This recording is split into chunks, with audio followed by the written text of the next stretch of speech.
산업 발전과 그 다음에 디지털 트랜스포메이션, 4차 산업이 과연 어떤 관계성을 이렇게 맺었었는지를 한번 이렇게 같이 유추해보는 시간을 한번 갖겠습니다.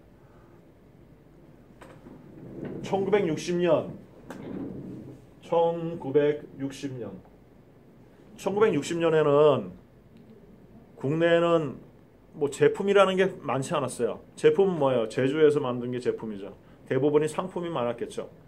그러다 보니까 국내 마케팅이 좀 그 마케팅의 어떤 기술이 떨어지는 게 우리가 제조가 별로 없었고 상품이 많았던 그런 시절이 좀 길었기 때문에 어떻게 보면은 세일즈만 강했고 마케팅이 좀 약하다라는 그런 평을 좀 많이 받고 있어요. 근데 지금은 많이 좀 달라지긴 했죠.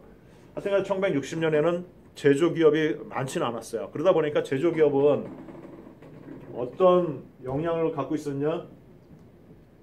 공급과 수요에 있어서 수요가 엄청난 큰 그런 영향을 받고 있었어요. 즉 제조기업은 24시간 풀로 가동하면은 돈을 벌 수 있는 그런 환경에 있었어요. 24시간 풀로 돈을 벌 수 있는 그런 공장에서는 가장 중요하게 관리하는 게 있어요. 뭐? 매터리얼.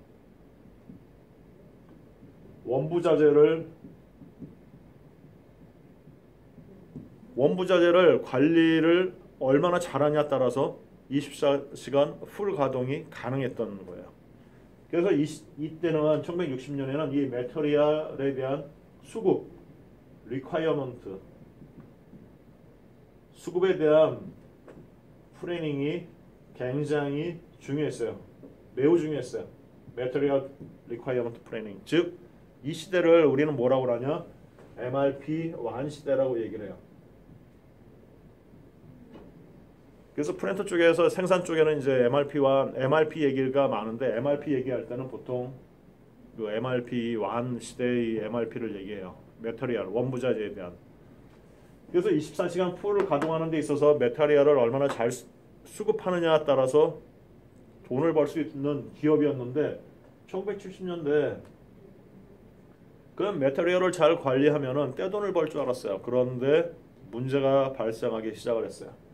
70년 되니까 사람이 쓰러졌어요.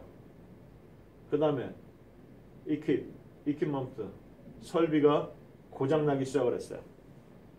이제 매터리얼만 가지고도 공장을 돌릴 수 있는 건 아니야. 뭐 이 두 리소스를 카파시티라고 명명하고 카파시티와 매터리얼을 다 관리해야 돼요.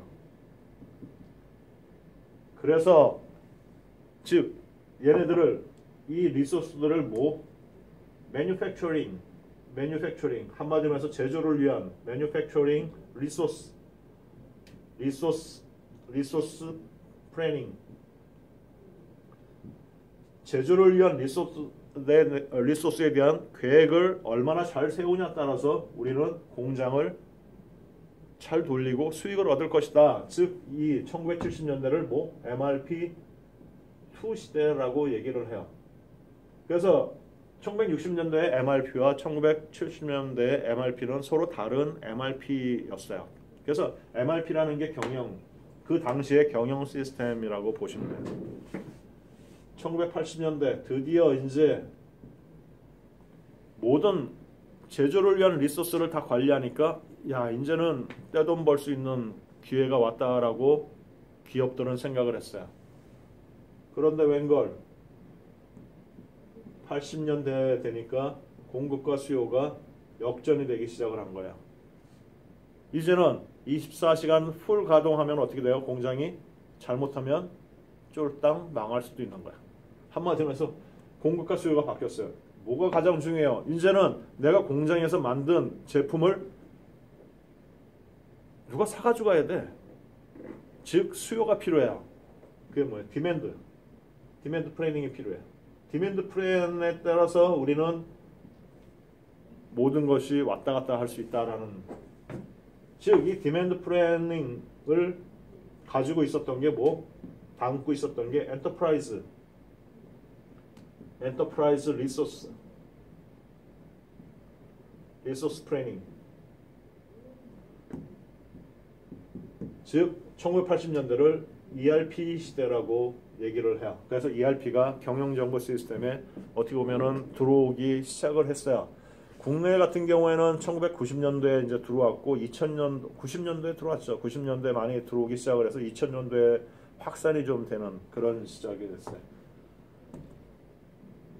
그래서 한 2000년도 정도 되니까 이제 새로운 이런 경영 시스템의 큰 줄기가 바뀐 게 아니라 갑자기 CS, 고객들에 대한 만족도에 대해서 관심을 갖기 시작했어. 고객 불만이 나오고, 그래서 고객 만족에 대해서 관심을 갖기 시작했고, 그 다음에 사회 물류에 대해서 관심을 갖기 시작을 했어요.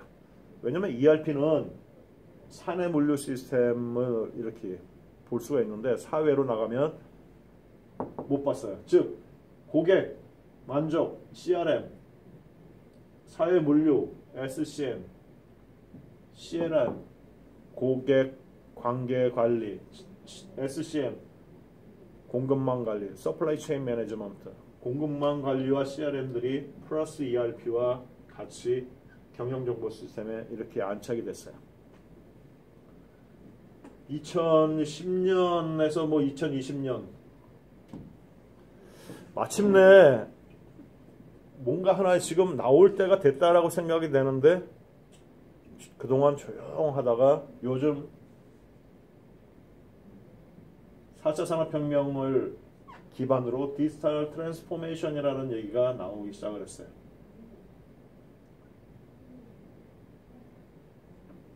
디지털 변혁이라는 얘기를 그 디지털라이제이션에서 네트워크에 영향을 받아서 새로운 가치를 뽑아내는 게 디지털 트랜스포메이션이라는 걸로 이렇게 표현을 해요. 디지털 변혁이라고. 그런데 이 부분을 뭐 아마 컨설팅 펌이나 SI 쪽에서 그랬겠죠.